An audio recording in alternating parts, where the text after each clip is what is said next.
പിന്നെ ഒരു ചായ ഇടാ. ഇത് ഒരു ദിവസം എത്രാമത്തേക്കായി കുടിക്കുന്നേ? പറഞ്ഞിടേ. ആരാ വിളിക്കുന്നേ? ടോണിയാണല്ലോ. ഹലോ, എന്നാ ഉണ്ടാവേ? നീ കുറെ നാളായല്ലോ വിളിച്ചിട്ട്. എന്നാണ്ട് വിശേഷമൊക്കെ? ആഹാ, അവസാനം നിനക്കും പറ്റുമെന്ന് തെളിയിച്ചല്ലേ? വിളിച്ച് കള്ളൻ.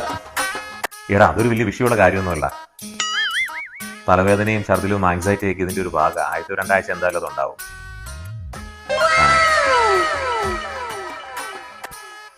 മഞ്ജു ഓക്കെ അല്ലേ? അത് നിനക്ക് ഇത് ആദ്യമായോണ്ടാ? കുറച്ച് നാളത്തെ കാര്യമല്ലേ ഉള്ളൂ. ഇതാന്ന് പറഞ്ഞ പോലെ സമയം പോകത്തില്ലേ? ഓക്കെ, ശരി എന്നാ. എന്തായാലും ഓൾ ദി ബെസ്റ്റ്. നീ കഴിഞ്ഞ ആഴ്ച മഞ്ജുവിനെ കണ്ടപ്പോഴേ തോന്നിയായിരുന്നു. എന്ത്? അതൊരു പെൺകുഞ്ചായിരിക്കും ഇപ്രാവശ്യം കണ്ടു. നീ ഇത് എന്ത് തന്നെ അടി പറയണേ? മഞ്ജു പ്രഗ്നന്റ് അല്ലേ?